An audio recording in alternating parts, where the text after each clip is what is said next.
Ladies and gentlemen, welcome back to Logic. The topic of this video is the Venn diagram.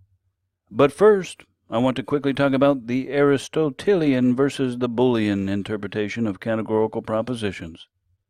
What's the difference, you may ask? Well, how do you interpret this A proposition? Does this proposition imply that there is such a thing as reptiles? Well, according to the Aristotelian interpretation, the answer is yes. But according to the Boolean interpretation, the answer is no. Well, what about this A proposition? Does this proposition imply that there is such a thing as leprechauns? The answer is no, and that's for both interpretations. In summary, according to the Aristotelian interpretation of universal categorical propositions, the proposition always implies the existence of the thing talked about, but only if that thing actually exists.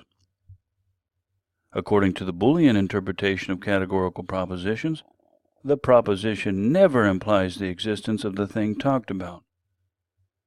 But now when it comes to the interpretation of the I and the O propositions, both the Aristotelian and the Boolean interpretations are the same. They both imply the existence of at least one thing that is talked about. Some means at least one. Now, for the purposes of this video, we'll be using the Boolean interpretation. All right, well, let's talk about Venn diagrams. Venn diagrams are very fun. Venn diagrams are made of circles. These circles represent classes of things, like cats, cars, and fish. Now, for example, we can draw this circle for fish. We imagine every fish in the entire universe goes into this circle, and everything that is not a fish goes out of this circle. And as you know, every categorical proposition refers to two classes. So the Venn diagram will need two circles, the subject and the predicate. Now let's suppose that this circle represents fish, and the next circle represents purple things. Area 1 will contain all the fish that are not purple. Area 2 will contain all the fish that are purple. And Area 3 will contain all the purple things that are not fish. And finally, everything outside of both circles will contain all the things that are neither fish or purple things. All right, let's work a few practice problems. Practice problem number 1. This circle represents vegetables, and this circle represents orange things. What does Area 1 contain? Well, select the correct answer. Press pause if you need to. The answer will appear in 3, 2, 1. Ding! Vegetables that are not orange. What does Area 2 contain? The answer will appear in 3, 2, 1. Ding! Orange vegetables. Good job. Let's continue with Venn diagrams. Now, drawing in the Venn diagram, you can draw an X in an area, or you can shade an area.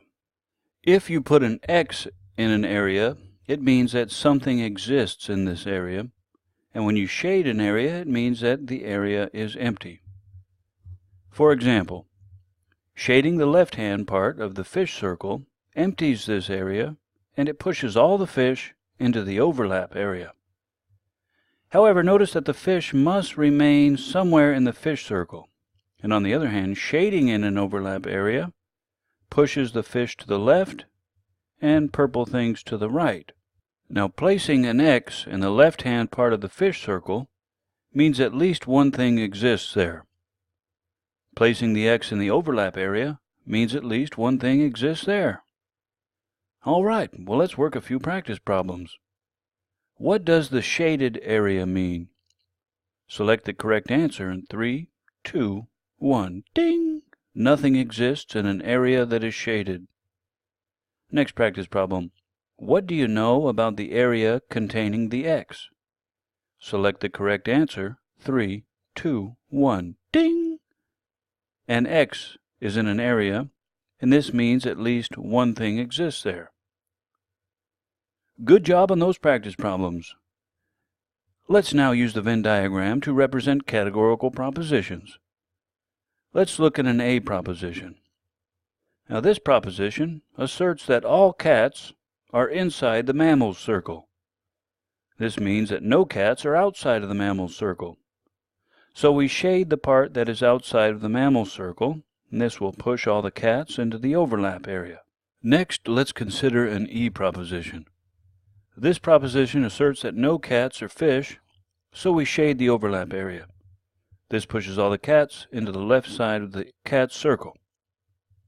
Next, let's draw a diagram for an I proposition. This proposition asserts that at least one cat exists inside of the circle of black things, so we place an X into the overlap area. This X represents at least one cat that is black. And finally, let's draw a diagram for an O proposition.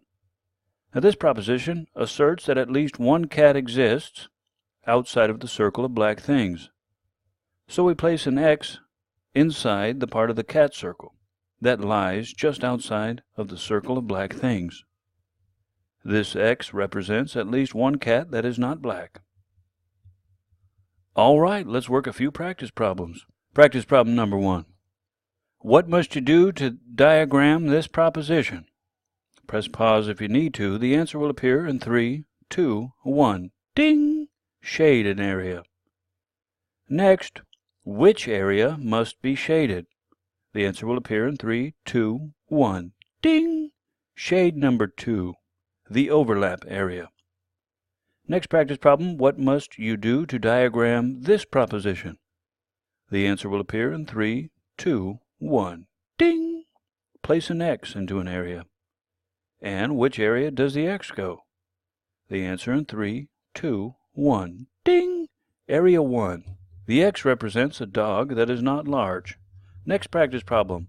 What must you do to diagram this proposition?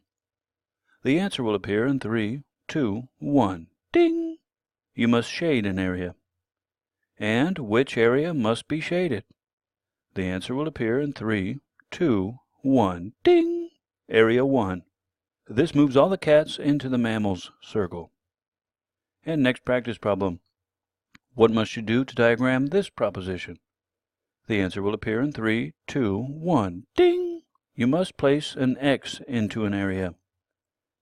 Now where does the X go? The answer will appear in 3, 2, 1. Ding! Area 2, the overlap area.